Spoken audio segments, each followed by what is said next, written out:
નમસ્કાર મિત્રો, વાર્તાનો સમય ચેનલમાં આપનું હાર્દિક સ્વાગત છે અને હું છું ઉમિયાશંકર તેરિયા. ફરી એક વખત આજે નવી વાર્તા લઈને આપની સમક્ષ આવ્યો છું. વાર્તાનું નામ છે તોફાની છોકરો અને મહેમાન.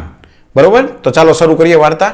એક ગામડું ગામ હતું, એમાં પતિ પત્ની બે રહે અને સંતાનમાં એક દીકરો. એને હવે એકનો એક દીકરો એટલે એટલો લાડકોડથી ઉછેર કર્યો કે આમાં બાળકનો પડ્યો બોલ ઝીલાવે. હવે ધીરે ધીરે લાડકોડ છે ને અતિ વધી જાય ને તો એ છે ને શેમાં પરિવર્તિત થાય? તોફાનમાં પરિવર્તિત થાય. એટલે એ તોફાન કરવા માંડ્યા. એટલે ધીરે તોફાન 8-10 વર્ષનો બાળક થયો તો એટલો તોફાની થઈ ગયો કે એની વાત પૂછુમાં. હવે બધા તોફાનમાં એક તોફાન એક એવું હતું એનું કે છોકરો એટલો જીદીલો થઈ ગયો કે ઘરે કોઈ પણ મહેમાન આવે ને એટલે મહેમાનની થાળીમાં જમવું. મહેમાનની થાળીમાં જમવું. હવે મહેમાનની થાળીમાં જમે એમાં કાંઈ વાંધો નહીં, પણ બધા મહેમાનને કદાચ આ પસંદ ના હોય અને સ્વાભાવિક ભૂંડા લાગ્યા ને ખરાબ લાગે કે ભાઈ મહેમાનની થાળીમાં બાળક જમવા બેસી જાય. તો ઘણા મહેમાન બાળકને ભગવાનનું સ્વરૂપ માની હોંશે જમાડે ને ઘણા ના ગમે.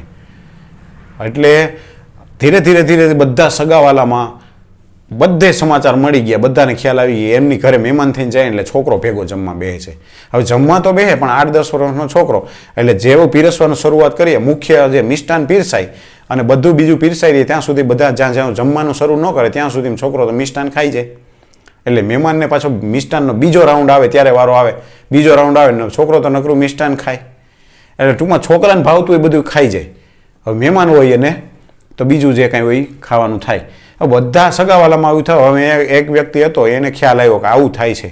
એટલે એણે બધાને વાત કરી કે આજે મારે અહીંયા મહેમાન થઈને જવું છે. એટલે બધા કે ભાઈ હવે ત્યાં મહેમાન થઈ જાય એટલે તકલીફ આ પડશે, એનો છોકરો તને હેરાન કરી દે કે નહીં આજ તો છે ને કાંઈ છોકરો આ એની કુટેવ છે એ મૂકી દેવો જોઈએ અને કાં તો પછી હું મહેમાન થતો બંધ થઈ જાય, પછી કોઈ દી કોઈ મહેમાન થવાનું નહીં. પેલો તો પ્રતિજ્ઞા લઈને ગયો મહેમાન બનીને ગયો. એટલે ત્યાં ગયો તો એણે બીજા સગાવાલા પાસેથી જેવું વર્ણન સાંભળ્યું હતું એવું જ બન્યું.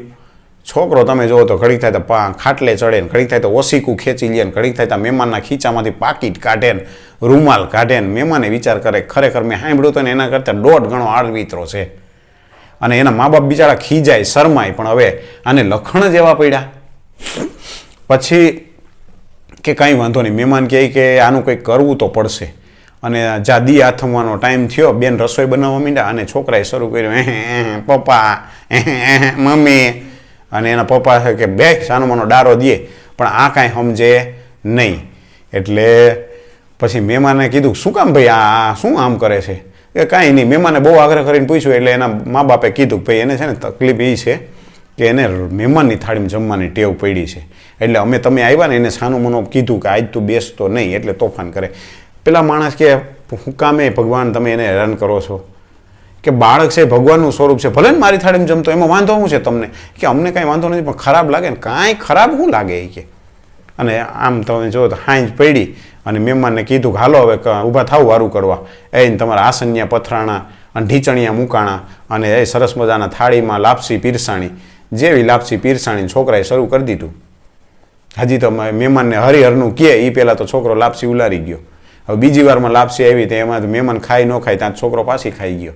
મહેમાન વિચાર કરે કે હું મેઇન વસ્તુ મલાઈ છે એ તો આ ખાઈ જાય છે અને વાહે આસળ કુસળ ખાવાનું રહે છે. એટલે હવે આ બધું જમી લીધું પછી કે ભાઈ હવે છેલ્લે કઢી ખીચડી થોડાક લઈએ. એટલે બેન અંદરથી ગરમ આમ વરાળું નાખતી ખીચડી લઈને આવ્યા અને થાળીમાં પીરસી. એટલે મહેમાને કીધું બેન મને ખીચડી બહુ પ્રિય છે, તમે હજી મને થોડી ખીચડી સાદો ખોરાક મને બહુ આવે, થોડી ખીચડી હજી નાખો. અને મહેમાને અડધી થાળી ખીચડીની ભરી અડધી થાળી ખીચડીની ભરી. અને છોકરો તો ધરાઈને ટબા જેવો થઈ ગયો તો લાપસીમાં એને કંઈ ખાવું નહોતું. અને અડધી થાળી ખીચડીની મહેમાન. અને બેન અંદર જેવા ઘી લેવા ગયા ને રસોડામાં એ ભેરા છોકરાએ શું કર્યું, પેલા મહેમાને શું કર્યું કે છોકરાનો હાથ પકડી અને ખીચડીમાં દબાવી દીધો, જોરથી આમ દબાવી વરાળું નાખતી ખીચડીમાં. અને છોકરો રાડીને દેખાડો ઓય માળીને ઓય બાપા. પેલા બેને અવાજ માર્યો એ કે એ શું થયું? એ કે અરે હું ના પાડું છું બેટા, ધગી જાય છે, રહેવા દે. હું ના પાડતો હતો તોય ધગી ગયો. જેવો મહેમાન હાથ મૂક્યો ને છોકરો તો ઠેક મારીને ઉમરું ટપીને ફળિયામાં ઓસરીમાં વહી ગયો. મહેમાને ભેગા બહાર ગયા, બેટા કેવો થઈ ગયો, લાઈ ફૂંક માર દો એમ કીધું તાર છોકરો ફળિયાની બહાર ડેલી બહાર. એટલે મહેમાન કે ક્યાં ગયો મારો દીકરો એમ કરીને ડેલીએ ગયા ને ત્યાં તો છોકરો શેરીને નાકે વયો ગયો, હોય મારીને હોય બાપા. પછી માંડ એના પપ્પાએ જઈને એને સાનું રાખ્યો ને બધું, ઘરે તો ન જ આવ્યો. મહેમાને કીધું ભારે છોકરો ઉતાવળો. હવે ઘરધણીને ખબર નહીં કે મહેમાને હું કડા કરી. બરાબર, કે છોકરો ભારી ઉતાવળો હોય કે ધગી ગયો, બહુ મને બહુ દુઃખ થયું. ઓલા કે ના ના કાંઈ વાંધો નહીં ભાઈ, હવે એ તોફાની છે ને છોકરું છે, દાજી ગયો. પછી સવારે મહેમાન ભાગ્યા અને મહેમાને પૂછ્યું ક્યાં છોકરો, તો કાંઈ ડેલીમાં નથી આવ્યો, પાડોશીને ત્યાં સૂર આવ્યો છે. મહેમાન સવારે ગયા, એ કે એક કામ કરજો, છોકરાનું ધ્યાન રાખજો અને કેવું દાયજો છે કંઈક સારવાર કરાવજો. અને જ્યાં પાડોશીની ક્યાં કે જરાક હું જોતો તો જાઉં ક્યાં છે, પાડોશીની ડેલી ખોલી. મહેમાને ડેલીએથી અવાજ માર્યો, ક્યાં બેટા તા તો છોકરો પાડોશીને વાંયલી વંડી ટપીને ભાગ્યો. એ કે નહીં. હવે ઘરધણીને ખબર નહીં છોકરો એટલેથી ભાગે.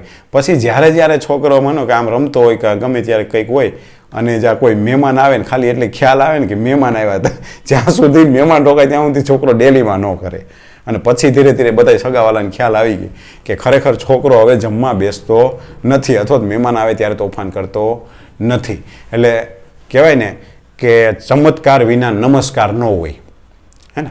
બહુ સમજાવવાથી માણસ ન સમજે ને તો પછી એને આવો કંઈક ચમત્કાર બતાવવો પડે. આ તો એક હસી મજાકની વાત છે. બાળક જ હોય છે, ભગવાનનું સ્વરૂપ હોય છે, પણ એની નિર્દોષતા છે ને એ ભગવાનનું સ્વરૂપ હોય છે. એની વર્તન સમસ્યા, એનું તોફાન છે ને એ ક્યારેક મોટી મુસીબતમાં મૂકી દેતું હોય છે. આ તો એક હાસ્ય વાર્તા જેવું હતું, પરંતુ ખરેખર બાળક જ હોય છે અને એને વધુ લાડકોડમાં ઉછેર કરવાથી બાળક પોતે મોટું થતાં મુસીબતનો સામનો કરવો પડતો હોય છે. એટલે આ વાર્તા ઉપરથી આપણને એટલો ખ્યાલ આવે છે કે એના મા બાપને પછી એને સુધારવો હતો પણ સમય વયો ગયો હતો. એટલે જ્યારે સમય હોય ને ત્યારે જ એમાં સુધારો કરતો જવો જોઈએ. આશા રાખું છું કે મારી વાર્તા તમને ગમી છે. જો ગમી હોય તો સબસ્ક્રાઈબ કરો, લાઈક કરો, ચેનલને શેર કરો. અસ્તુ. જય હિન્દ.